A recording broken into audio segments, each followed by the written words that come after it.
right, I think we are live. We're going now. Okay. Oh, man, what a busy day. But let's get into this. And before we get started, I'm going to get the normal disclosures we get out of the way. Let's turn this camera a little bit because I think I'm kind of off camera. There we go. That's a little bit better, I think. Maybe tilt it down a little bit so it doesn't. There we go. All right, I think we're going good now. Okay, so let's get the normal stuff out of the way here. This is a weekly live broadcast. We do this pretty much every Thursday evening, 7 o'clock Central. Unless life gets in the way. It almost did today, but I've only been home from work for about 25 minutes. But today we're here. Most of the time it lasts for about an hour.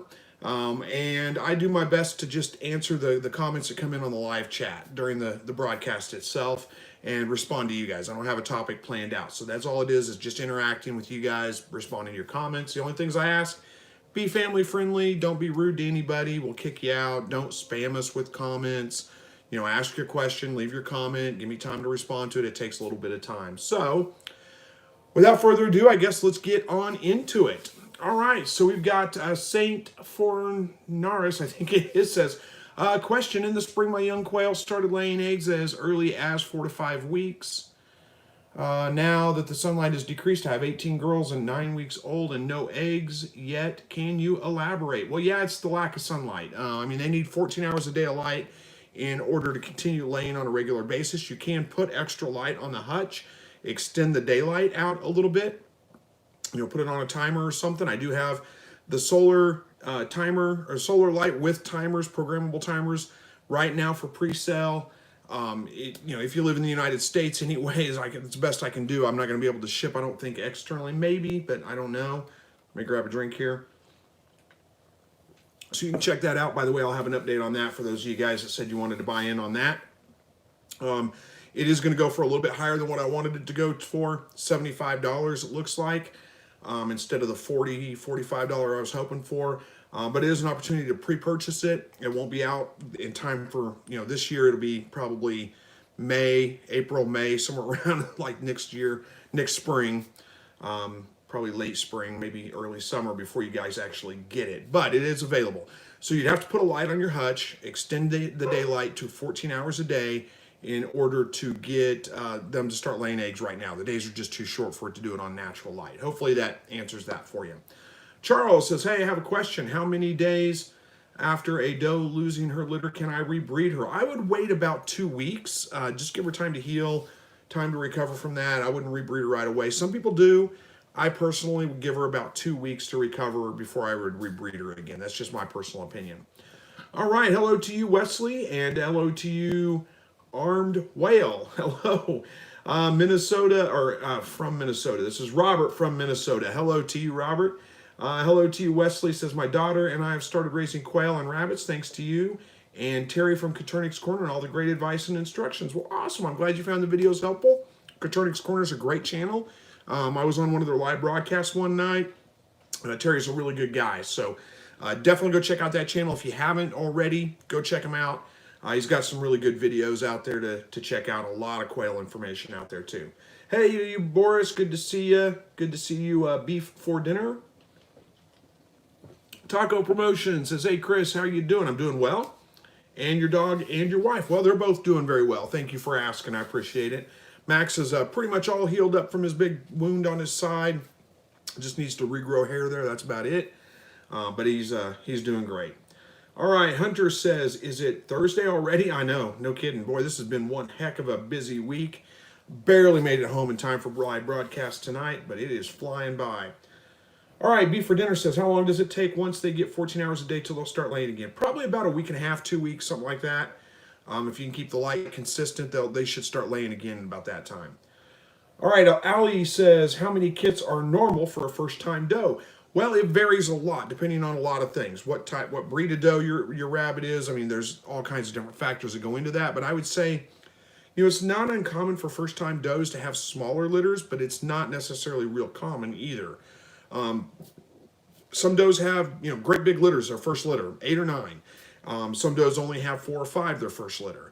I would say probably, what was your question again? How many kits are normal? Okay, I would say the average is probably, if you've got a doe that's going to actually produce pretty big litters, and maybe it's a meat breed like a New Zealand White or a California or, you know, Silver Fox or something like that that are known for larger litters, she's probably going to have somewhere around 7 or 8 for her first litter. That's probably about the average. But again, it can vary a lot. So, I mean, it's hard to say. All right, Michael says, hey, Chris, thinking about getting some rabbits, how many does and bucks would be a good idea to start with? Well, you don't necessarily, unless you plan on like selling breeders or you plan on raising up the young as future breeders, you don't need more than 1 buck. You can start with 1 buck and multiple does. I think probably a good starting point is maybe 2 does and a buck, or even just 1 doe and a buck. If that gives you a chance to kind of get used to it, make sure you've got the adequate cage space for the grow outs, that you've got everything in place, so you actually enjoy doing it before you get too overwhelmed with it. 2 does and 1 buck is quite a bit of meat production. You can breed. What I used to do, I only have the 1 doe and 1 buck right now, but what I used to do is when I had 2 does, is breed the doe, and then about 6 weeks later, or about 2 weeks later, I'd breed the other doe. And that gives me just a little bit of offset of litters. Was it 2 weeks? Wait, 2 weeks? No, 4 weeks. Sorry, 4 weeks gives me another doe, and that gives me a little bit of a break, a little bit of variance between when I'm having litters, so I don't have too many rabbits at one time. When the other rabbit has her babies, the other rabbits are going to be probably around around.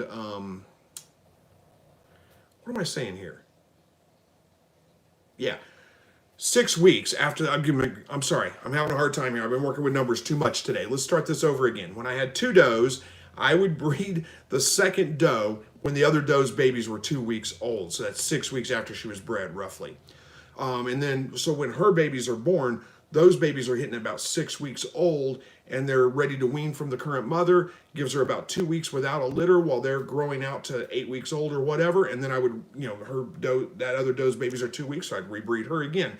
So it kept me in a constant supply of rabbits, but not getting overwhelmed with them. Hopefully that kind of makes sense. I was a little confusing, I think. But you could definitely, starting with 1 doe and 1 buck is not a bad idea, just to get used to it. Run through a couple of litters, make sure you know what you're getting into. Again, that you have adequate cage space. That's the biggest investment. So it's probably a good idea to start smaller. Give yourself room to expand, but at the same time, don't invest in a whole bunch of cage space and then decide, I don't want to raise rabbits after all, and you got all that money invested in cages. Hopefully that makes sense. All right. Excuse me. Here we go. Taco. Hope all is well. I have 7 white quail, and the guy I purchased them from says they are Russians. Are you familiar with that? I've heard a couple of people bring that up. I don't think I've ever heard of Russian quail until, somebody brought it up. I'm not saying it's not a thing. I don't really keep real good tracks on all the new breeds of Coturnix quail that are coming out. I know they're coming out with new color variations all the time. And, it could definitely be a thing. One thing that you will know is a lot of times people call all white quail Texas A&M, and sometimes they are. Texas A&M are an all white quail. But there's also English white, which is another breed of all white Coturnix quail, and you can get a lot of different breeds, I guess, of Coturnix that are white birds. I don't know that I'm familiar with Russians, but again, I'm not saying that's not a thing. It could very well be. All right. Eric says, can I keep my quail inside the house? Will they lay eggs? I was thinking of starting with 1 male and 3 females. Yeah, if they have enough light, if they have 14 hours a day of light, they'll lay eggs. And you could definitely keep them inside the house if you wanted to. You're just going to have a lot of cleanup to do. There's going to be kind of dusty. They tend to throw feathers, so you're going to have feathers, going places you'll have to clean up after them. But if you're willing to clean up after them and keep them fairly clean, then yeah, keeping them in the house is not a bad thing. You can do it for sure. Just remember, they are going to, start crowing too. And, that may be kind of annoying. When they first start crowing, boy, they crow all the time, and like middle of the night sometimes. So that may be a little annoying. Now, they do tend to calm down as they get a little bit older, but still you're going to deal with that a little bit. So it may be something you want to kind of consider.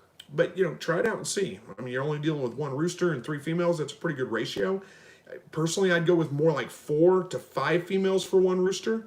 It's not that much more work. It's not that much more. And it keeps your females from being overbred. All right. Waylon Brown says, hey, you remember me from Nacogdoches, Texas? You love filing rabbit toenails.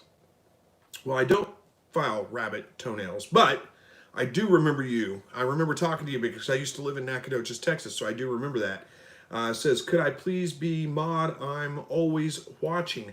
I haven't figured out how to make anybody a moderator in here. You know, some people say click on their name, but that doesn't do it. I don't know. I don't know if there's a way to do that. Is there? I haven't figured out how to do it, but if we need a moderator, I'll figure it out, and maybe I'll help you out with that, or maybe I'll make you a moderator, let you help us out. I appreciate the offer. Right now, we don't really need to worry about it. We're not having too many problems. So, all right, Wesley says, I got a rabbit question. Could you breed rabbits from different litters that have same parents? If known, oh wait, I know not from same litter. Just curious because rabbits from the same or for some reason are scarce to buy. Yeah, you really don't want to breed rabbits that have the same parents. Even if they're from different litters, you don't want to breed them. It doesn't matter. They're still brother, sister. You don't want to breed brother and sister. It's just too close to the gene pool. You can breed father to daughter, or you can breed mother to son. So that's something that you can do. You can keep a doe from one of your litters, raise her up and breed her back to the father. That's okay. That gives you a little bit more breeding stock to go with there, but you don't want to breed the brother and sister. All right, Bubba says, hey, Chris from Wilkesboro, North Carolina. Hope you're doing good. Yeah, everything is going good. Thank you. Owen, doing well. Thanks. Hope you are too. Joe says, Chris, I'm from Central Mississippi. Where is a place I can order day-old quail to get started? Boy, that's tough. Ordering actual live birds through the mail, quail don't really ship very well. There's plenty of places where you can order eggs from. Kansas City Quail Farm. Oh my gosh, I can't believe I'm forgetting the name. Zach from Myshire Farm. There we go. Myshire Farm. That's a great supplier as well.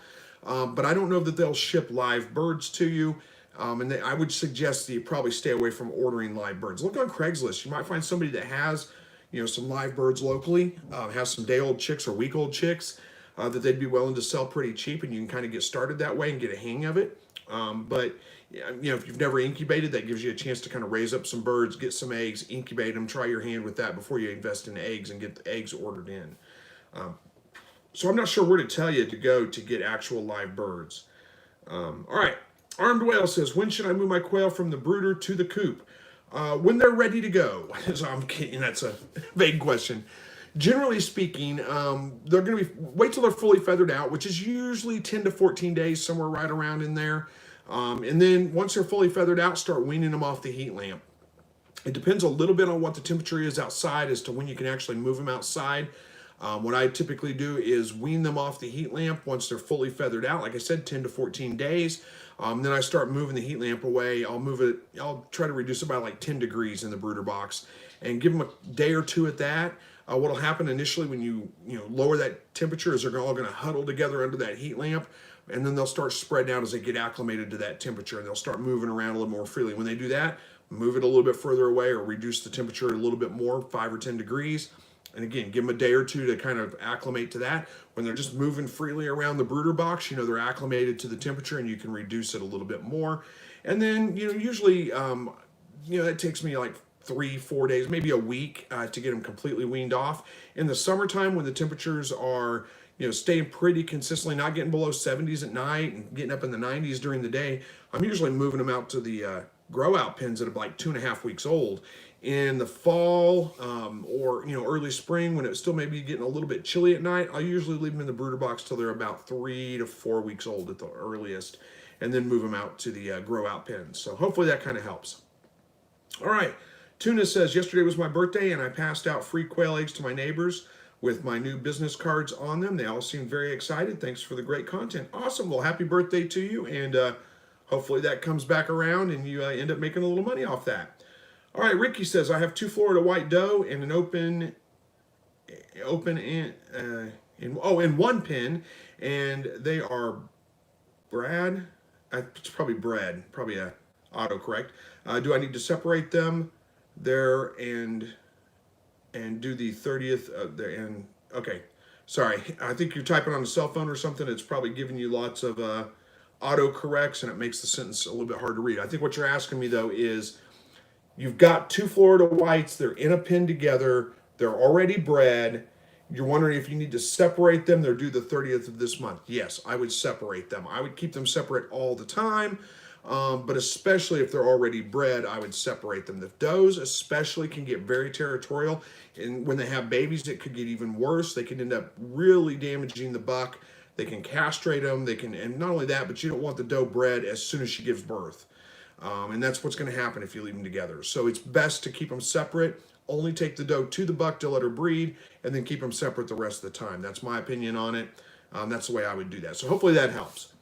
All right, Outdoors of Eden says, is there any way or anything else I can do about the rabbits chewing on the waters? I got the rubber water like you had in the videos, but the grow outs still chew on them. That is tough. Give them something else to chew on. Give them a wooden block. Make sure it's not treated wood. Just a 2x4 non-treated wood. Throw it in there, a couple of them. Let them get something like that to chew on, and hopefully they'll stop chewing on the rubber bowls.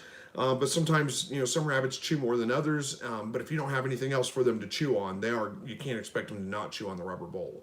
So that's about the only thing I know that you could do that with. I guess you could, paint hot sauce on the rim of the bowl. Maybe that might, but then again, that might keep them from drinking water. So I don't know honestly if that would work. I've had a few grow outs chew on the rubber bowls a little bit, but it hasn't been a big issue for me. So I'm sorry I don't have another better solution for you. All right. Tony says, I just hatched 13 quail. Awesome. Congratulations. Will says, good evening. Been a few weeks since being able to catch the live. Well, hey, thanks for coming back to us. I appreciate that. All right. Antonio says, yes, you need to separate. Oh, talking to Ricky. Yeah, you need to separate your rabbits. Yeah, I would agree. Jennifer Hart says, I have quail hens that are fighting. Yeah, that's not that uncommon, unfortunately. A lot of the times the aggressive birds do tend to be hens. Most of the time they'll work that out themselves, and they're just kind of establishing a pecking order, and they'll get over it, and they'll work it out. Let me grab a drink here. I'm going too fast, or I'm talking too much. All right. A lot of times they will work that out, and over time they'll just kind of calm down. You won't have those big issues with it anymore. It is something you might want to keep an eye on, though, because they can get pretty. Somebody said I love Pepsi. Yeah, I'm a soda pop junkie and prefer Pepsi. It doesn't matter to me really, honestly. I'll drink Coke or Pepsi, either one. Back to the quail fighting. Okay, so where was I going with that? Yeah, okay. Again, pretty common issue. A lot of times it is your hens that can be aggressive. Keep an eye on them. Make sure they don't start pecking around the eyes and peck the eyes out, because that can happen if they're super aggressive birds. Now, you can handle that a couple of different ways. What I tend to do if I have a bird that's overly aggressive, I tend to just eat it. Not live, of course. I process it, put it in the freezer, and but I tend to call it out of my flock because I don't really like aggression in there. I just don't want to deal with it. If you give them a little bit of time, they may calm down. That's another option.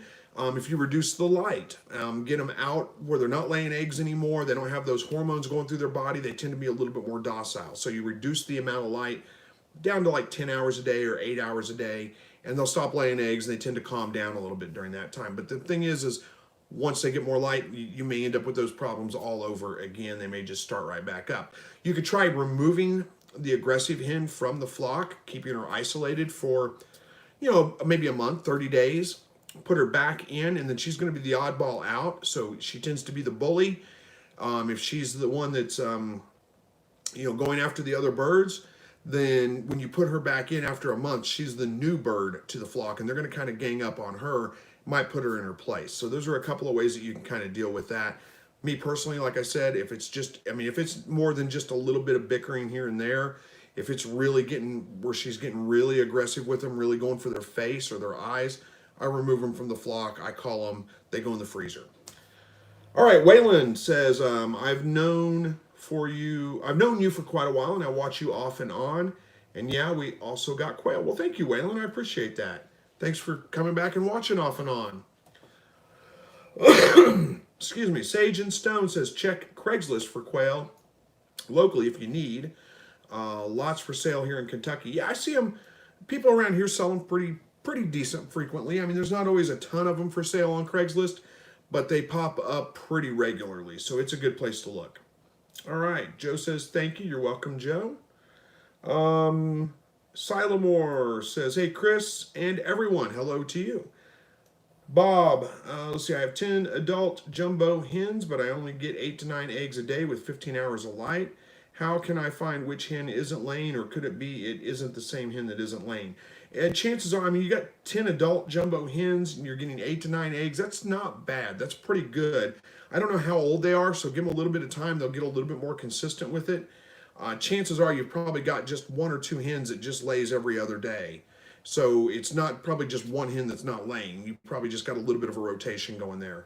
So give them just a little bit of time, especially if they're young. If they're like, I would say under 2 months old, then give them a little bit more time. They'll get a little bit more consistent with it. But 8 to 9 eggs a day is not bad. You should get, that's probably about what you should be getting out of those birds. You should get a little bit more consistently, probably 9 to 10 eggs a day here pretty quick. Just give them a little bit of time. All right. Jess says, my last litter of kits. Oh, and as far as trying to figure out which one's not laying, I have no idea. I mean, aside from putting a camera on them and videotaping them so you can, I don't know how you would keep track of that. I have no idea how that would work. Jesse says, my last litter of kits had eye issues. Anything I could do for them? Crusted shut, some sort of infection. Yeah, sounds like nest box eye. It's a pretty common thing with young rabbits. Yeah, they're basically, like you said, their eyes get caked shut. One thing, what I've done with that pretty successfully, and I don't have that issue very often, but when I do, a lot of times what it's caused by is dust in the nest box, and it gets in their eyes, and it causes a slight infection. So brew a cup of chamomile tea with honey in it. Put some honey in there. Brew a cup of tea. Mix it around. Take the tea bag and dip it in that honey tea mixture, and then use it to clean their eyes out. Honey has got a lot of antimicrobial properties, so it will help fight infection a little bit as well as the chamomile tea, and it does tend to, the dampness will loosen that up and help, break that crusty stuff away, let them open their eye, and it does tend to clear that infection up. If it gets really bad, I mean, you can get prescription type or like medication eye drops for them, or probably more like a gel that you put on their eye that would help fight that, but I've never found that necessary. Usually you just have to treat them until they're out of the nest box, still about 3 weeks old, somewhere right around in there. And then they're past it and they're over it and it's fine. You're gonna have to probably treat it every day for the most part for at least a couple of days to get it to clear up. All right. Waylon says the filing rabbits toenail thing was a joke because you said that you thought, you said that thought bothered you. I would say it every time you went live. Okay, I get it. Yeah, I do vaguely remember talking about that. Yeah, I can't imagine trying to file a rabbit's toenails, but hey, Gary, good evening to you. He says, hey, folks, hit the thumbs up button. Well, thank you. I appreciate that. Yep, Waylon, we already talked about the Pepsi. I do love Pepsi, that's for sure. All right, Stan says, I've hatched about 125 eggs this summer and checked them for sex, and there is less than 1% males. Am I checking them wrong? Well, it's hard for me to say for sure, but boy, less than 1% males, that's a pretty lucky hatch. I always get like at least half, sometimes a lot more males than I do hens out of 125 eggs. Who knows? It could be. Now, here's a couple of things. It depends on what you're doing, how you're checking them for sex. If they're old enough and they're like standard browns and you can color, just see by the color of them that they're hens or roosters, that's pretty accurate. You should be able to tell that pretty way. Now, if they're pretty easily. Now, if they're a different, like a Manchurian or an Italian or something like that, where you have to vent sex them, it could be that your males are not producing foam. I mean, it could be if there's not enough light and they're not old enough. The males need 14 hours a day of light as well to produce that foam, that breeding foam to crow. That's all sexual behavior, and it's all driven by the amount of light that they have, 14 hours a day. So that could be the issue as well. If they're either not quite old enough, or they're not getting 14 hours a day of light, and they're not in the breeding mood, or mode, I should say, I guess, then you're not going to be able to vent sex them. You have to wait until they're laying eggs and crowing and all that to be able to vent sex them. Hopefully that kind of helps. All right. Stay Gold says, hey, how you doing? I'm doing well. Says, glad to be here on my first time on your live stream. Like the videos I've seen from you. Glad to meet you, sir. Well, thank you for joining the live broadcast. I appreciate that, and it's nice to meet you as well. All right, Freezer says, hey, I don't know if you remember me, but I am so excited for the live stream. Click the like button, guys. I'm sure I remember you. I mean, your avatar looks, is it called an avatar? Yeah, I think it's still called an avatar. I'm old, so I may be wrong. I may be out of date. Looks familiar, and I probably remember you. I don't know, honestly. I'd have to have something to jog my memory. But thanks for jumping in the live broadcast. We appreciate that. Connie says, Larry and Connie say hello from Somerville, Alabama, and says roll tide. Hello to you guys too. Jerry says, what age for quail chicks can you introduce sand? When they hatch out of the egg, I mean, they're fine on sand from day one. You don't have to worry about waiting to introduce it. It's fine for them to be on. Don't worry about it. All right. Freezer says about 3 weeks old, but now lots of people use sand in their brooder box. So the eggs come out of the incubator and go into a brooder box with sand on the floor. I don't know that that's the best option because it's not that bad to clean up. It's pretty easy, but they should do fine on it. It's nothing to worry about. Gary says, Chris, my quail who had all gone on break at the same time started laying a few in the last day or so after about 2 to 3 week break. Yeah, that seems to be common, about 2 to 3 weeks whenever they take a break. It takes about 2 to 3 weeks to get them going again. Let me grab another drink here. So yeah, that's pretty common, I would say, 2 to 3 weeks. But hey, I'm glad to hear that they're doing better now, so congratulations there. Freezer says to Jerry, what I noticed is that when they're under 2 weeks old, they don't even know what to do in the sand. Well, that may be true, but it's not going to hurt them, so it's fine to have them in there. All right. John Rice says, I just mated 2 rabbits. I have my first kits in 4 weeks. Awesome. Good luck to you. Waylon says you're a chicken nugget. I don't know what that means, but okay. Jerry says, does temperature in the incubator make a difference between male and female? Good question. That's an old wives' tale that you can change the sex of the chicks inside the egg by the temperature. Now, the temperature in the incubator can affect whether you have more males hatch or more hens hatch, but it's not because it changes the sex of the eggs. Basically, it just favors the roosters hatching versus the hens hatching. And I don't remember which way it is. I did a video on it a long time ago. I think the slightly higher temperature favors roosters, with a slightly lower temperature favors hens. But all that means is that you're going to have an overall poor hatch rate. It's just the ones that do hatch are going to be more likely hens, and all the roosters won't hatch and they'll die in the egg, if that makes sense. So, or vice versa. So yeah, not really in the sense that you're thinking whether it's going to make a difference, but it can affect your overall hatch rate and make it more favorable for one sex over the other to hatch out. So hopefully that makes sense. You're best off just keeping it, right in the like 99.5 for a forced air incubator and getting all of them to hatch. That's your best bet. All right. Marie says, hey, Chris, watching and cutting up some deer we just got. Have you got a deer yet? No, I did not. I went out, I've been out a couple of times, twice during bow season. I'm trying to film all that for you guys so I can post a hunting video. And I've got a 360 camera, so I'm doing it in 360 video. We'll see if that works out or not. But I thought that'd be cool to post that on here if I do end up getting a deer, because right now it's just a bunch of me sitting in a tree stand or sitting in a blind and not seeing much of anything. It's been kind of bad here. I mean, the weather's been just incredibly warm, like 75 degrees today, windy. Last weekend was the opening day of gun season. So I did go out and hunted Saturday morning, Saturday evening, Sunday morning. Saw one deer Saturday morning cross the field about 9 o'clock, but he wasn't very big. He was a smaller deer, so I decided not to shoot him. And it's been stormy. We had a tornado warning come through Saturday night in November. I mean, how odd is that? So no, I haven't gotten a deer yet, but we got one more weekend. I'm going to try to go out this weekend as much as I can. I've been so busy lately, it's hard to carve out much time, but you got to take a little bit of time during deer season to go deer hunting. So hopefully I'll get out there. I'll get a video posted for you guys when season's all over or when I get my deer, whichever one it comes first. All right. Sillamore says, love sand from hatching on up. Yeah, there's nothing wrong with it. It works great. The only problem with sand that I would have, I think, in a brooder box, it's not that hard to clean. It's pretty easy to clean, actually. It does keep things fairly dry, I would think. The only problem I might have with sand on there is it just makes the brooder box heavy as can be. I mean, sand is heavy. So that would be one thing I would think about. But that's just an option, or just a thought. All right, James says, hello, Chris. Hope you're good. I've got 100 eggs ordered from James Marie Farm. Going to be my new stock for next year. Ordered meat makers. Can't wait. Yeah, you can't go wrong with meat makers. That's a great option. So good luck with your hatch. Hopefully it all goes well. Mass Grower says, I just started breeding rabbits and have learned a lot from you, so thank you. Well, thank you so much. I appreciate that.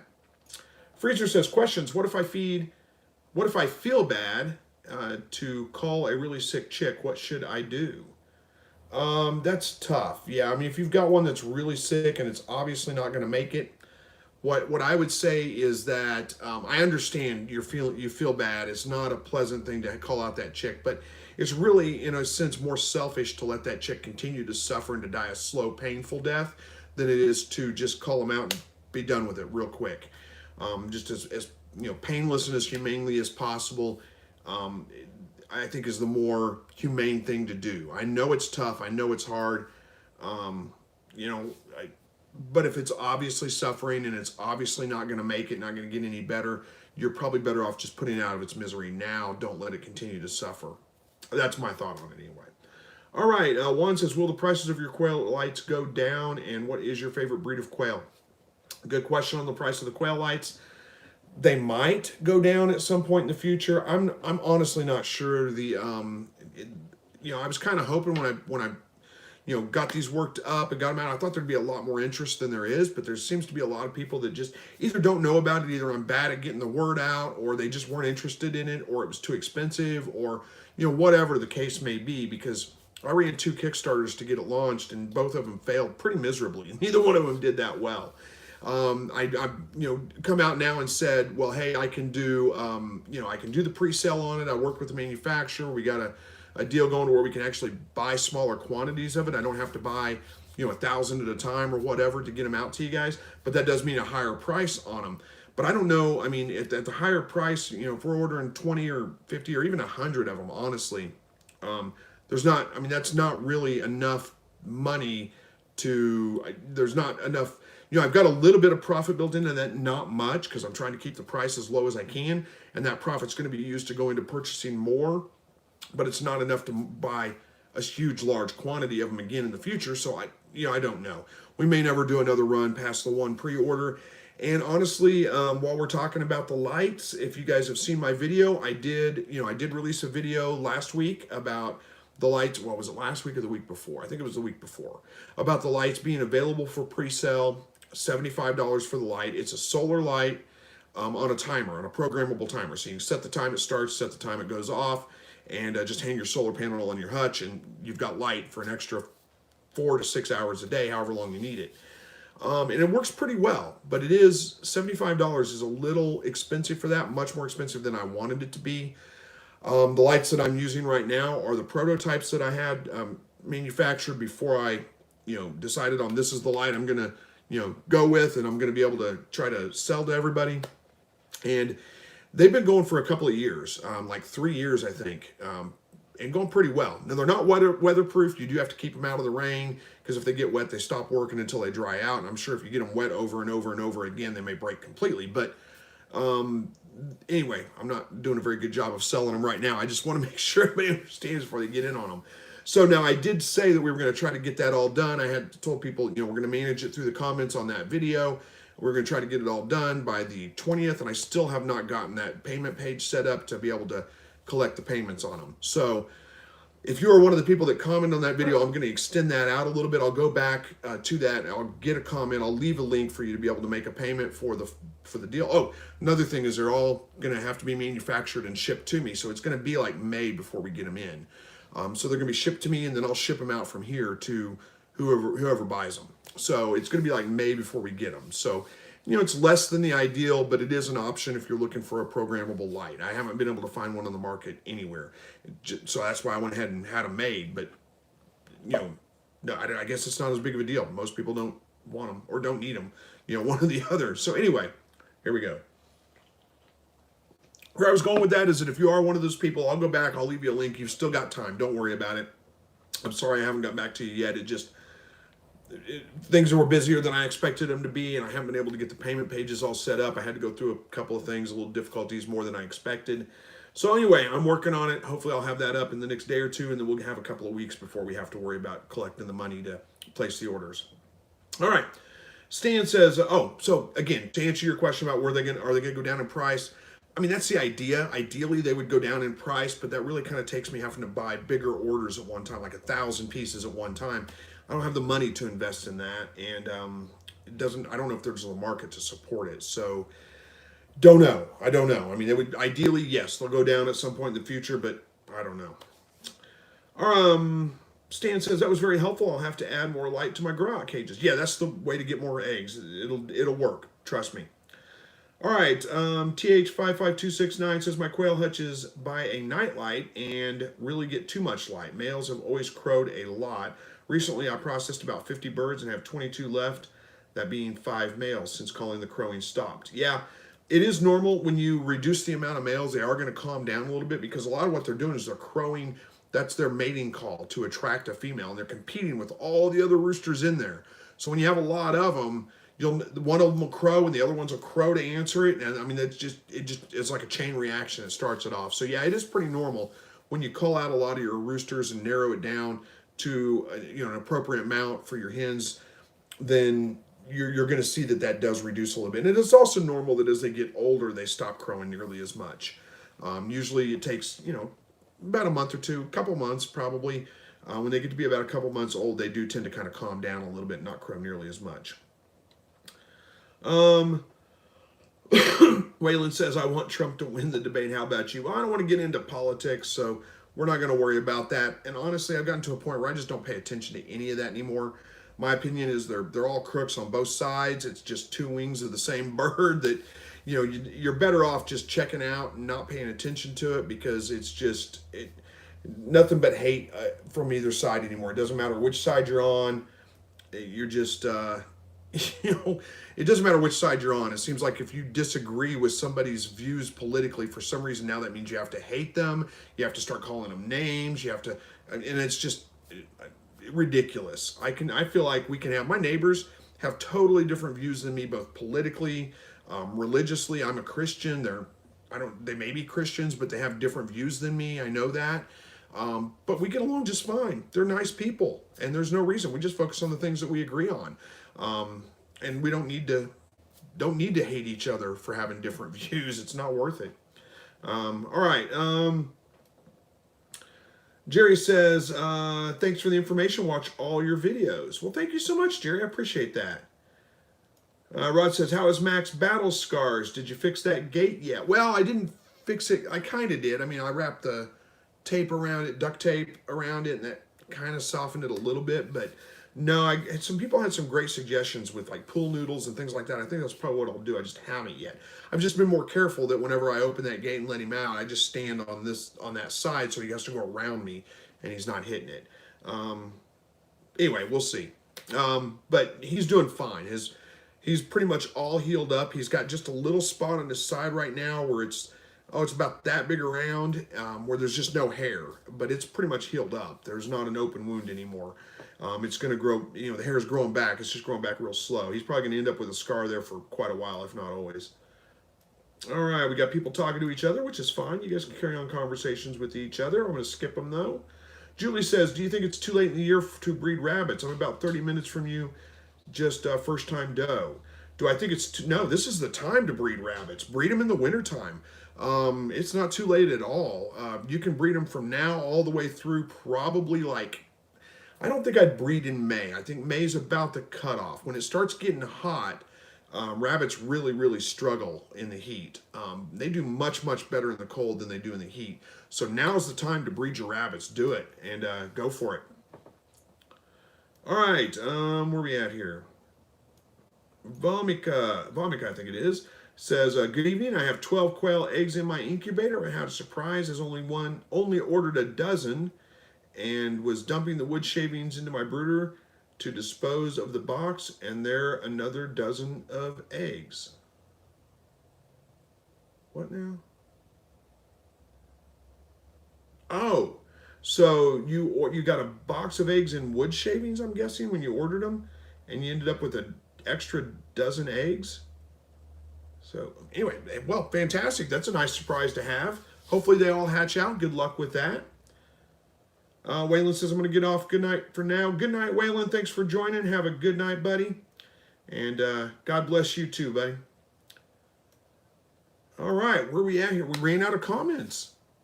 We've got about 20 minutes left, so we'll just give it a minute for the comments section to pick up there. So, seems like I'm a broken record here lately. I've been telling you guys how busy I am, how I haven't had much time to get on and answer, haven't had any time to get on and answer comments. I am working on that. I think I'm getting closer to being able to free up some time, be able to get on and start responding to your comments again. I'm sorry that we're having, I'm sorry that I haven't been as responsive as I used to be. You probably noticed the videos have kind of dropped off a little bit. I've only been doing about one a week.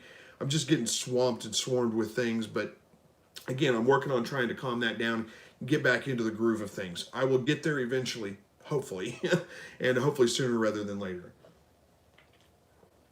All right, Spencer says The Sound of Silence, huh? That is a fantastic song. While we're waiting for comments to come in here, if you guys have not seen it, one thing you got to check out. Everybody knows The Sound of Silence, old Simon and Garfunkel song. I don't know if you know it or not, but Disturbed redid that song. The band Disturbed. I'm not a big Disturbed fan, but they did a fantastic job with that song. I would almost be willing to say that their version is better than the original version. I think it's really, really good. You should go check it out. All right. Freezer says, is $5 for a dozen a good price for quail eggs in a state where minimum wage is $12 to $13? Yeah, $5 for a dozen. If you're talking about $5 for a dozen hatching eggs, that's not a bad price at all. Now, $5 for a dozen eggs is probably about what they go for around here. It's really a little bit high if you're going to be paying that just for eating eggs, but that's kind of the going rate. So, I mean, it's not a bad rate. Vomica says, yes, I guess the breeder sent extra as they ship a week later than the promised date, but gave me a scare. So, yeah. Well, hey, that's not bad. So Waylon says, you're also my favorite YouTube. Well, thank you, Waylon. I appreciate that. But that's not bad. I mean, that's good. That's good business. If they shipped a week late, so they gave you a bonus and gave you extra eggs, that's nice of them. That's good. That's great business. All right, Mind Business says, please talk about rabbit cage door swing in or out. It's a good question. How do you want your doors to swing? Do you want them to open inside or outside? Do you want them to open, up or sideways? I personally like my rabbit cages hinged at the top, so they open from the top, at the bottom, and I open them to the inside of the cage. And the biggest reason I did that is, for some reason, the clasp, I just use a little clasp on the door to clasp it shut. And if I had the doors on the outside of the cage, then a rabbit pushing up against that's going to push that out. And there's a good chance they're going to push that open enough to where, like, especially a baby rabbit could slip through that crack or that crevice there. Whereas if it's on the inside of the cage, any pushing they do is just pushing it up against the cage. So you'll see rabbits kind of get up there and push against things, and I mean, they're not necessarily trying to get out, they're just scratching, they're whatever. But that's why I had mine open to the inside of the cage. Now, it is a little bit of a pain sometimes, especially when I've got nest boxes in there, because the mother tends to move the nest box towards the front of the cage sometimes. And when I go to open the cage, it's kind of tricky to get, it hits the nest box because it's right inside the cage. And I got to reach in there and move the nest box with one hand. It can be a little tricky sometimes. It's not a huge problem, but it is a little bit of a problem. All right. Waylon says, I wanted to meet you when you were in Nacogdoches. Well, it's been a long time since I lived in Nacogdoches. It was, I moved from Nacogdoches back to Missouri in 2008. Was it 2000? Yeah, it was 2008, early 2008. So it's been a long time, but that's been, good grief, how long has that been? Has that been 12 years now? 13? Yeah, almost 13 years. All right, Freezer says I already answered that one, Freezer. Okay, Bill says, what's your thoughts on our Italian quail versus the meat makers? And I realize you can't eat any breed. Oh, you can eat any breed of quail, but what are your thoughts even versus Texas A&Ms? Okay, my thoughts on Italian versus meat makers and Texas A&Ms. Me personally, I like the meat makers the best. They're my favorite because they are a nice big bird. I think they're one of your best bangs for the buck as far as meat production, egg production. Texas A&Ms are pretty good. They're pretty good size. They grow fast, But what I don't like about Texas A&Ms is they're all white. You can't just look at them and tell that's a male, that's a female. That's another thing I like about the meat makers. The other thing I like about the meat makers is they tend to be more docile than Texas A&Ms, and that's with my personal experience. When I had Texas A&Ms, I had a lot more problems with them fighting and aggressiveness than I do with my meat makers. They just seem to be more calm, more mellow. I don't have hardly any problems with them fighting anymore. And I had those problems with Texas A&Ms. And the same reason the Italians to me have always been a little bit of a smaller bird. I've never seen the real good big Italians. You can kind of feather sex them. The ones, the redder the head tends to be more of a rooster, but I still think the meat makers are a better, they grow out a little bit faster, they get a little bit bigger, they lay a slightly bigger egg than the Italians do. So that's my opinion on them. All right, They Feed, We Feed Homestead says, how many quail do you have and keep on hand? Well, in the summertime, I usually keep 2 sets of breeders, which is with about a dozen birds, a dozen hens in each one. So that would be like 3 or 4 roosters with each one. So it's at 24, 30, around 30, 32 birds, somewhere right around in there for breeders. And then of course I have my grow outs as I'm incubating, hatching out birds, growing them up for a couple of months, and then processing them. So I mean the number goes up and down all the time, and I may get up to 60 or 70 birds for a short while until I process. In the wintertime, I usually pare that down to 1 hutch, maybe 12 hens, keep them on hand for summertime, and then ramp back up in the summer for, hopefully that makes sense. So I don't know if you got the idea on that, but it does vary a little bit about how many birds I have. Right now, I'm a little overstocked on birds. I've got my 12 hens and 3 roosters, I think it is, in the 1 hutch. And then the other hutch, I've still got my grow outs from my last hatch, they're well over 8 weeks old now, and I should have processed them already. I've just been kind of lazy or busy, I guess you could say it either way. And so I've got probably 15 or so birds in that hutch. Blaine says, how many rabbits do you breed? Well, I've just got the 1 doe and the 1 buck right now. I haven't actually bred them because I'm holding out and kind of I'm thinking about getting rid of them, really considering, probably going to do it. Get rid of those 2 and try to find some better breeding stock. They're good rabbits. There's nothing wrong with them. She's a fantastic mother, incredibly reliable. You throw her in the buck's cage, she lifts for him right away. You get them bred, 30 days later, she has 9 babies. I mean, it's almost always like that. And she does a great job taking care of them, but they grow out incredibly slow. It's taken them at least 12 weeks to get up to processing size. And I want to find some rabbits that'll get up to processing size by 8 weeks old. So I'm looking for a little better breeding stock, and I'm also considering trying to find some maybe a little bit more specialized rabbits that I can maybe breed and sell as breeders to people around, because there's just not a lot of selection out there with good quality breeding stock. And I think there's a market for that. People looking into getting into meat rabbits, I want to be able to supply that for them. I'm not looking to make a lot of money off of it. I don't expect to do that, but I think that it's hard to find them around here, so I want to be able to supply that for people that are looking to get into breeding rabbits. All right, Garth says, my quail feeds calcium has a minimum of 1% and a maximum 1.5%. Is that too low? Probably not. It's probably okay. Unless you start having a lot of problems with, continuous every day you're getting eggs with no shells on them, or, really, really thin shells or something like that. Wait till they're well into the egg laying too. Don't judge that off their first, 3 weeks of laying eggs when they first start laying eggs. But if that's happening after that and you're getting it like every day or every other day, then you might need to add some calcium. But my guess is they're probably fine. You don't need to worry about it. All right. Juan wants to know, what feed do you feed your quail? Game bird starter. They all get a high quality or high protein game bird starter. I've used a 30%. I always suggest something about 24% or higher is a good feed for them. They all get game bird starter though. It's a 30% game bird starter, 1.5 to 2% calcium, and they get that from the time they hatch till for the rest of their lives. That's what they get fed. I get mine from a local feed mill, so it's not available everywhere. But any game bird starter or turkey starter is probably going to be fine for them. Try to get one that's not medicated, but if you can't get not medicated, it's not that big a deal. The medicated feeds are just it's a thiamine blocker is what it is. It's not really a medication like an antibiotic or something like that. And it's supposed to be just fine for human consumption, like not the food for human consumption, but the animals are fine if you've been feeding that. You can eat their eggs, you can eat the meat. It's not going to hurt you at all. But I still prefer to use a non-medicated feed. It's just my thoughts. All right. Armed Whale says, I'm just curious, what is your job? I work for a call center. I'm in account management for a call center. Marie says, we ordered about 80 eggs and only 15 hatched. So sad, we candled and almost the whole bunch left weren't fertilized. Disappointed to say the least. The company is sending all new eggs. Well, here's what I would say. Don't just assume they're not fertilized. If they didn't develop, that doesn't necessarily mean they weren't fertilized. There could have been something with the storage of the eggs beforehand that caused them to not develop. If they got too cold, down below about 34 degrees, somewhere around in there, that can kill the embryo before it even develops.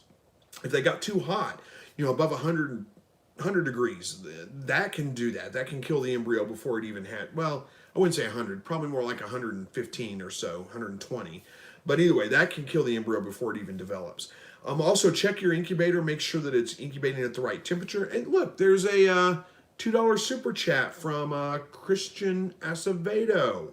I got to get down there and answer that real quick. Somebody throws money. I got to get down there. It says, hey, Chris, have you heard of sex-linked quail? Not really. Sex-link are usually like you can tell day-old birds, or a couple days old birds, how if they're male or female. I haven't really heard of that. Now, some people may be referring to like your brown quail, because as soon as they feather out, like 2 weeks old, you can tell which ones are roosters, which ones are hens. They may be considering that sex-link, but that's not really what sex-link is. It's a little different. I haven't heard of a quail that is actually truly a sex-link quail. All right, back to the incubator, or back to the 80 eggs, only 15 hatching. Check your incubator. Make sure that it's incubating at the right temperature. Especially if you don't, if you have a fan in there, make sure the fan is working, it's circulating, so you don't end up with hot spots. Because you can end up with a spot in your incubator where it's 2 or 3 degrees higher than it is over here, and this may be the ideal temperature, and that's why those 15 hatched and those didn't. They never developed, or cooler. But I would say if you're using like a styrofoam, like a Little Giant or Hovabator or any of those styrofoam type incubators, that's what I use. Throw a couple of thermometers in there. Calibrate them first. Make sure they're 100% accurate before you do this. Don't use digital. Throw them in your incubator and run it without any eggs in it. Put them in different spots in the incubator. Well, make sure they read the same temperature. Test them in other places. Look at that, Freezer, with a $1 super chat. Thank you, Freezer. I appreciate that. Anyway, back to this.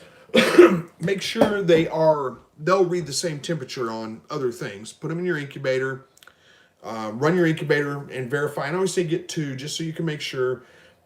If you only got 1 and your incubator reads a different temperature than the thermometer, you don't know which is off. If you've got 2, any 3 of those, your incubator and those 2 thermometers, if any 2 of those read the same temperature, you can pretty much bet that's the actual temperature in the incubator. It's not uncommon for an incubator, those styrofoam ones, to be off a couple of degrees one way or the other, and a couple of degrees can have a big impact on your hatch. So I would say check it. That's fantastic that the supplier is sending you new eggs.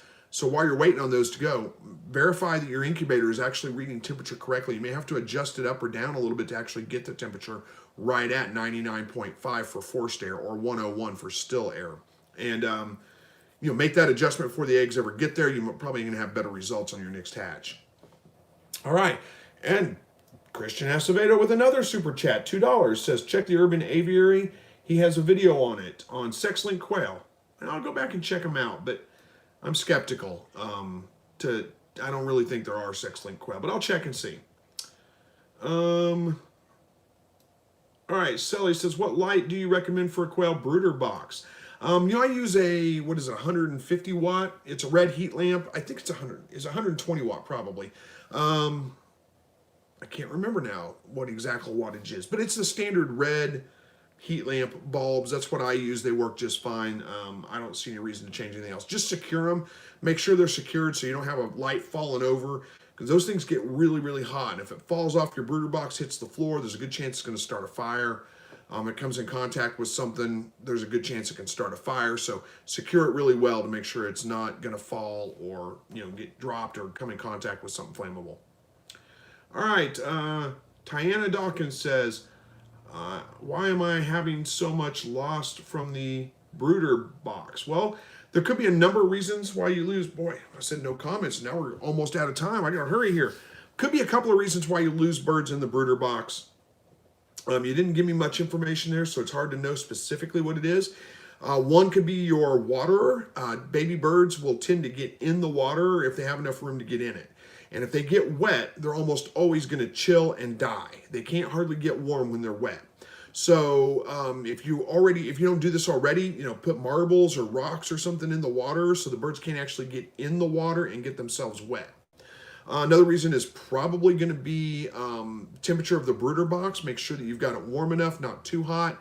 I always put the heat lamp on one side of the brooder box so they have a nice gradient of temperature, and just enough to where you want it about 100 degrees for the first until they start to feather out. But watch your birds. They'll tell you if it's too hot or not. If they're all scattered out and as far away from the heat lamp as they can get, it's probably a little too hot. If they're all huddled underneath it, it's a little too cold. If they're just kind of milling around the whole brooder box, moving around just kind of randomly and spread out nice and even, you've got it just about right. So kind of watch that. Those are the two probably biggest reasons why you're losing them.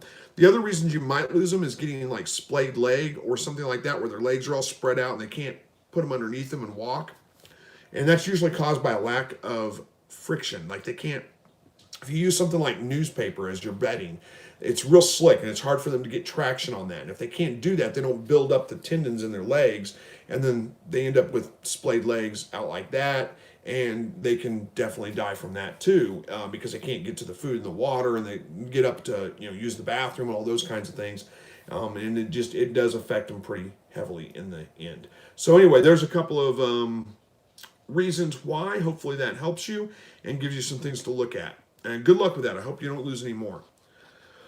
All right, GC Rocky Mountains, I think it is. Says, any experience with Hungarian partridge or chukar? No, I don't personally have experience with them.